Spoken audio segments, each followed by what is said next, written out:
আল্লাহ নবী ঘুমের থেকে জেগে হযরত আলীকে ডেকে বলেন, আলী, আল্লাহ অর্ডার করেছেন আমি মদিনায় চললাম, আমার বিছানার পরে আমার চাদর গায়ে দিয়ে শুয়ে থাকো। হযরত আলী বলেন, আল্লাহর হাবিব, আপনার চাদর গায়ে দিয়ে ঘুমিয়ে থাকবো, সকালবেলায় কাফির বেঈমানেরা আপনার বিছানার পরে আপনার চাদর গায়ে দেওয়া অবস্থায় আমি আলীকে তারা মুহাম্মদ মনে করবে, আর আমি আলীকে নবী মনে করে তারা তাদের তরবারি দিয়া কেটে কেটে টুকরা টুকরা করে আমারে বিদায় করে দেবে দুনিয়া থেকে। এতটুকুনো পরোয়া করি না, বরং আমার দিলের মধ্যে এটাই তৃপ্তি থাকবে যে আমি আলীর জীবনের বিনিময় আল্লাহর হাবিব দুনিয়ায় বেঁচে আছেন। নবীজি ঘরের থেকে বেরোলেন, চতুর্দিকে কাফেররা দাঁড়ানো।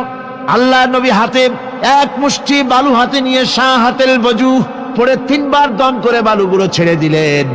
বালিগুলি ঘরের চতুর্দিকে কাফেরদের চোখে চলে গেল।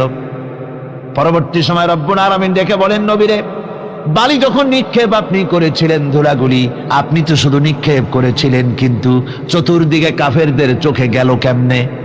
একদিকে মেরেছিলেন, সেই দিকেই তো যাওয়ার কথা ছিল, চতুর্দিকের কাফেরের চোখে চোখে সেগুলো পৌঁছে গেল কেমনে? ওয়ামা রামাইতা ইদ রামাইতা ওয়ালাকিন্নাল্লাহ রামা। আপনি নিক্ষেপ করেন নাই, যখন আপনি নিক্ষেপ করেছিলেন আপনি তো শুধু বালুকণা ছেড়েছেন, আর ওই বালুকণাগুলি ঘরের চতুর্দিকে সব কাফেরদের চোখে পৌঁছবার দায়িত্ব আমার কুদরত গ্রহণ করেছিল।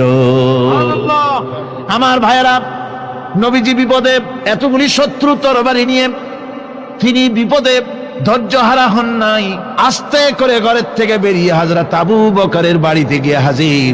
দরজায় গিয়ে আওয়াজ দিলেন, আবু বকর। অমনি দরজা খুলে গেল, লাব্বাইক ওয়া সাদাইক। হুজুর বলেন, আবু বকর রে, একটা ডাকে কেমনে সাড়া দিলে? তুমি কি ঘুমাইছিলে না? হযরত আবু বকর বলেন, হুজুর, আপনি বলেছেন আমাকে নিয়ে হিজরত করবেন, আমি মনে মনে চিন্তা করেছি, না জানি কত রাত্রে নবীজি আসেন, উঠতে যদি আমার দেরি হয়ে যায়, নবীজি যদি দরজার কাছে দাঁড়ায় দাঁড়ায় আমারে ডাকাডাকি করে, আর আমি যদি ঘুমায় থাকি, তাহলে আল্লাহর নবীর সঙ্গে বেয়াদবি হয়ে যাবে। এই মনে করে বিছানায় না ঘুমাইয়া আপনার গলার আওয়াজ শোনার জন্যে এই দরজার সঙ্গে পিঠ লাগাইয়া লাগাইয়া দাঁড়াইয়া ঘুমাচ্ছিলাম।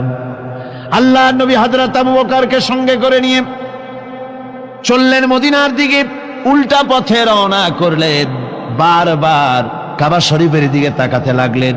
বুখারী শরীফে এসেছে, নবীজি বারবার কাবার দিকে তাকিয়ে বলতেছেন, রে কাবা, বড় আশা ছিল তোর কাছে থাকবো, তোর খেদমত করব, কিন্তু তোর নিষ্ঠুর সন্তানেরা তোর কাছে আমারে থাকতে দিল না রে।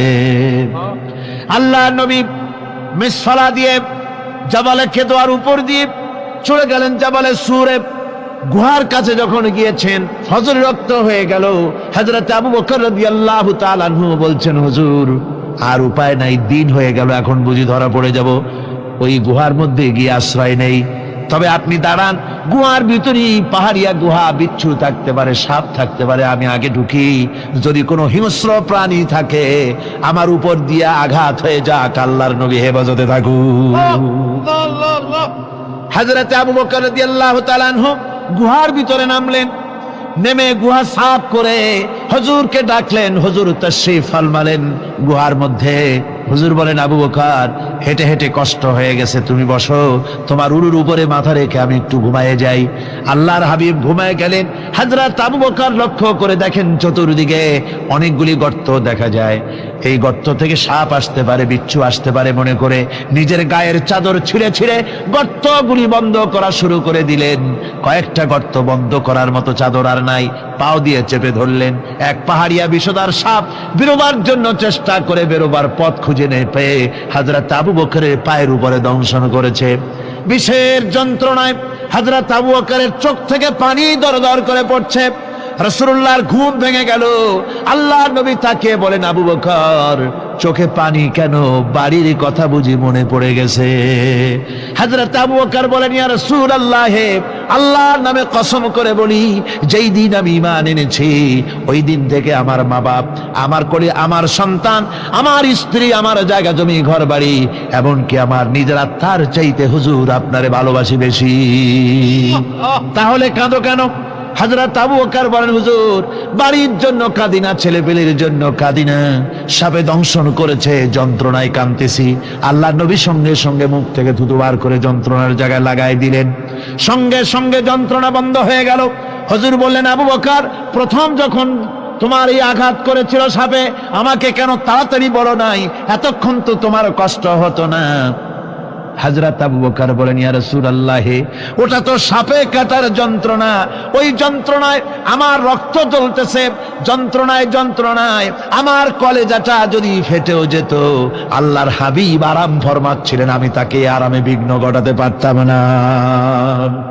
আমার ভাইয়েরা, হযরতে আবু বকর, হযরতে রাসূল দুজন বসে আছেন। এমনি সময় কাফের বেঈমানেরা খুঁজতে খুঁজতে জায়গা মতো এসে গেছে। একজনে বলে ভিতরে আছে, আর একজনে বলে নাই।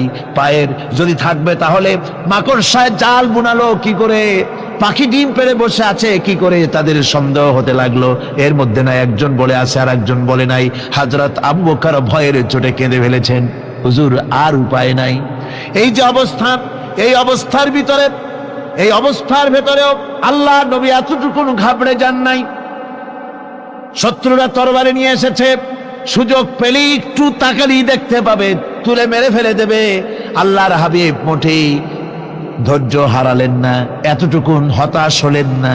আল্লাহ পাকের হাবিব তার সাথীকে কি বললেন? তখন কোরআনে কারীম সূরা তাওবার মধ্যে আল্লাহ তা উদ্ধৃত করেছেন মুমিনদের জন্য, ইযহুমা ফিল গার ইয ইয়াকুলু লিসাহিবিহি লা তাহজান ইন্নাল্লাহা মা'ানা। ও আমার সাথী, ও বন্ধু, ভয় করো না, চিন্তা করো না, আমরা মাইনরিটি নই, আমরাই মেজরিটি।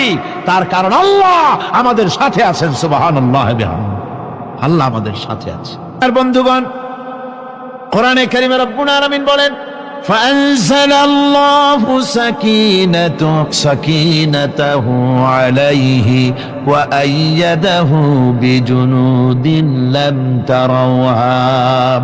আল্লাহ পাক তার মনের মধ্যে গভীর প্রশান্তি এবং স্বস্তি দান করলেন, আর এমন সৈন্য দিয়ে সাহায্য করলেন যে সৈন্যদেরকে তোমরা দেখতে পাও না। এভাবে করে রব্বুল আলামিন মুমিনদের বিপদে আপদে মুসিবতে সব সময় আল্লাহ পাক মুসলমানদেরকে সাহায্য করেছেন। জোরে বলেন সুবহানাল্লাহ। মুমিনদের সাহায্যকারী আল্লাহ। তাই ইসলামী আন্দোলনের সাথে যারা আছে, যারা কর্মী, যারা নেতা, যারা মুমিন, যারা ঈমানদার, মেঘের মতো প্রচন্ড কালো মেঘ হয়ে চতুর্দিক থেকে অন্ধকারের মতো সে এসেছে বিপদ, কোনো বিপদ না। আল্লাহ পাক সাহায্যকারী। কে সাহায্যকারী? জোরে বলেন, সাহায্যকারী কে? আল্লাহ সুবহানাহু ওয়া তাআলা, তিনি সাহায্যকারী, ভয় নাই। আল্লাহ পাকের উপর ঈমান আনলে পরে কলিজার ভিতরে দুর্জয় সাহসের সৃষ্টি হয়ে যায়, কোনো ভয় অন্তঃকরণে তার থাকে না। আল্লাহ পাক সাহায্য করেন। আর আল্লাহর উপরে ঈমান আনলে পরে রব্বুল আলামিন বলেছেন, ইয়া আইয়ুহাল্লাযীনা আমানু হাল আদুল্লুকুম